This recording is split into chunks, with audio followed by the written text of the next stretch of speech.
welcome to the GMologist Presents. I haven't had one of these for a little bit, and that is an unboxing. So I recently went to North Texas RPG Con, and usually I buy a bunch of things, but I really didn't need anything. And as it turns out, I only ended up getting two things. The first thing, well, I bought over there,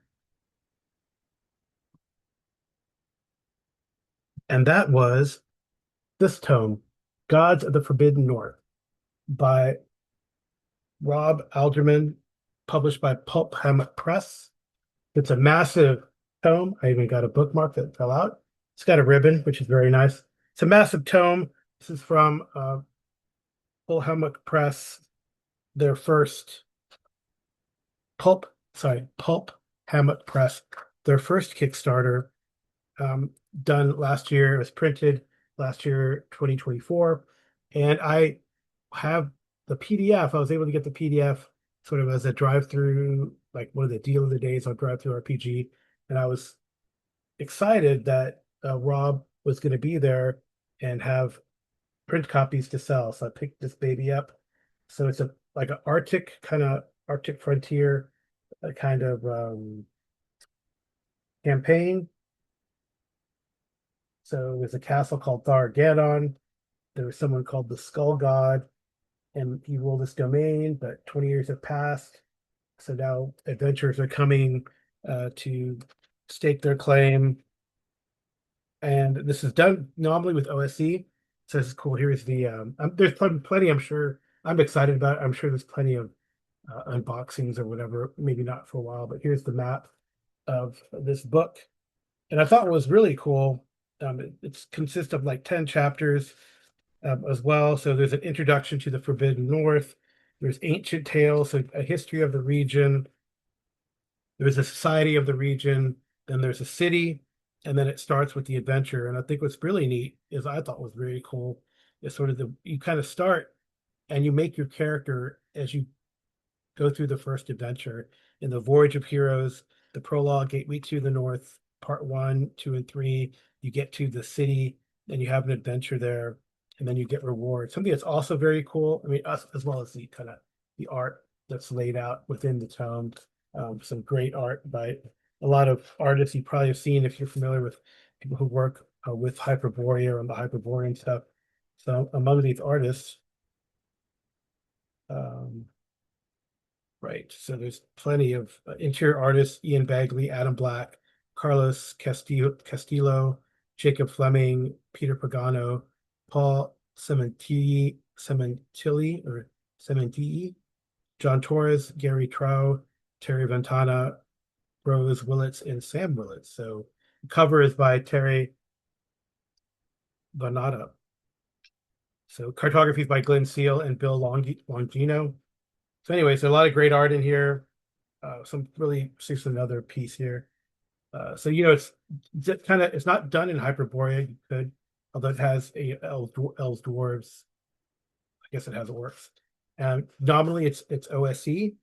And what I love, so here on page 20, what I love is it kind of tells you as a GM the rewards that you will get and the XP that are potential in the adventure. So to keep track, and how that goes from how much there is in chapter 4, how much treasure there is, which is really neat. So it's really great to get the adventure reward totals, for the campaign, which is very nice. So it gives you a campaign summary, what's supposed to happen, etc. So it's very some really cool art, sort of in the kind of legends and lore history. Anyway, I'm really happy I picked it up. I would like to get back to OSE because it's BS, which is really well laid out, and the like. Here's the Skull God, right? So pretty cool.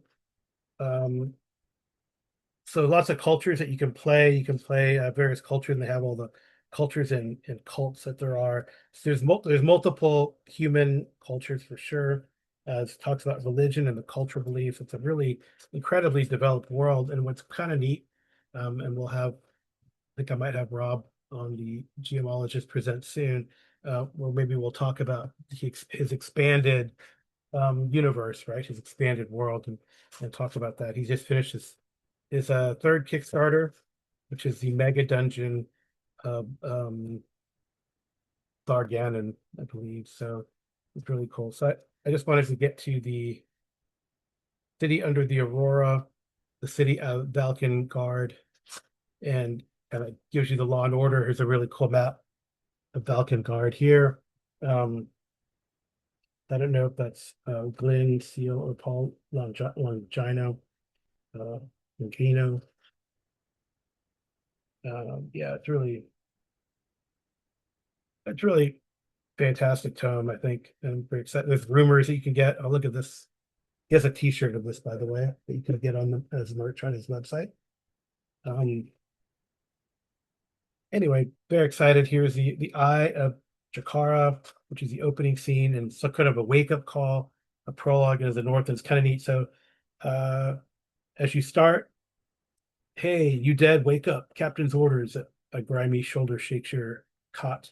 We're nearly there. Standing in a hurry, your head hits the gun decks, ceiling planks.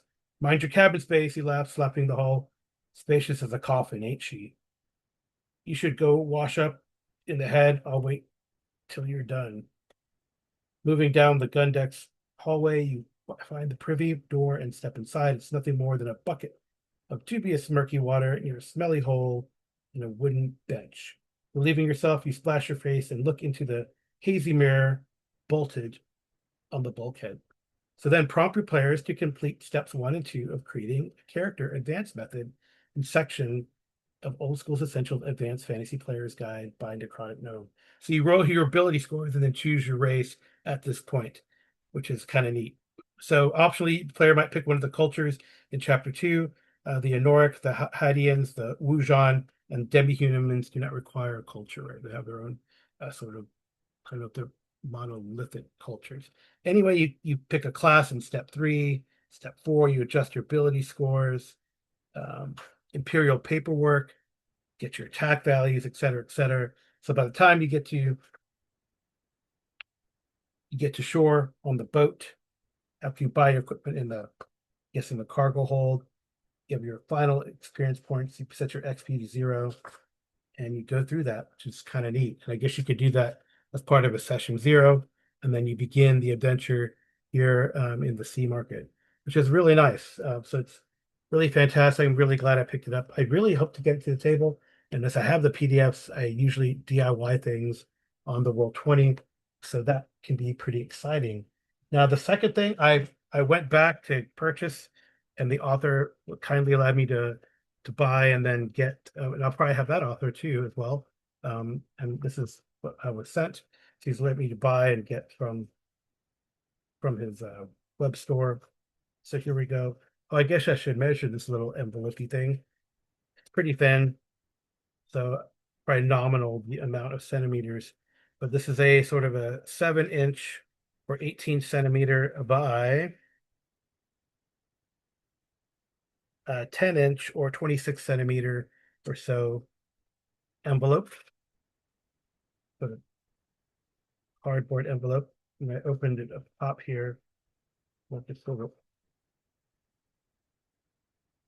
see if I can pull it apart. I kind of prompted the not tear it up.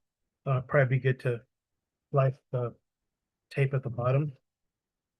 And this guy is another OSE product. It's a sort of Witch Lords of Skull Mountain Part 1, the Zerovian, Zerovane, I thought it was Zerovian, but Zerovane Highlands. So pretty cool stuff. And I got the OSE version because, I think BX is one of my favorite game systems, honestly. And I really do like how Necrotic Gnome has put the OSE thing together.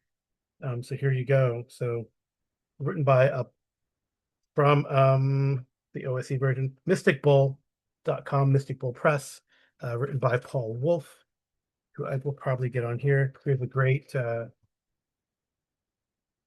set of maps, hex crawl maps, and I think the cartography, I believe, is if I'm Yes, the cover and overland map art is Craig Brasco, editing by Jose Lucario, interior art J.E. Shields, Dyson Logos, Soria Esquivel, Lukasz Pawinski, Craig Brasco, and Rob Irwin.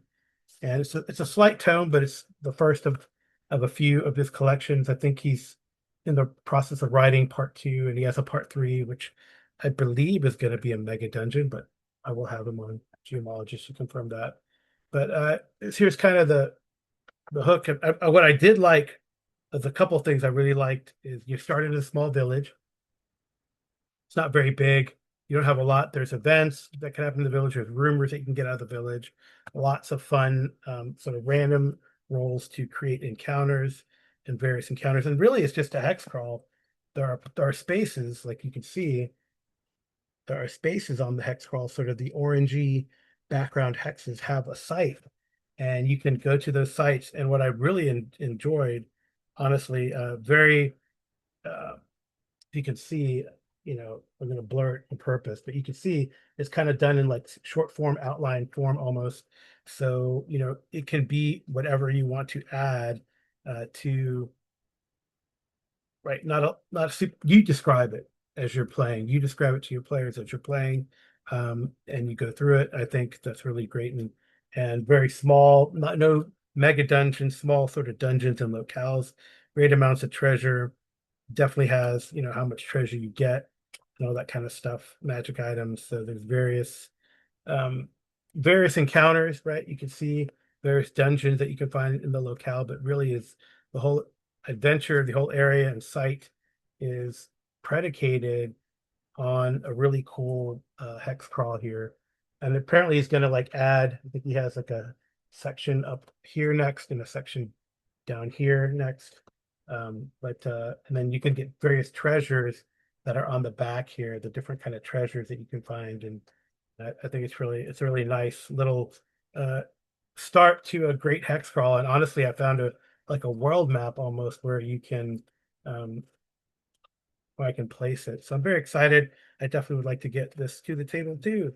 So many things, but check out, you can go to mysticbull.com.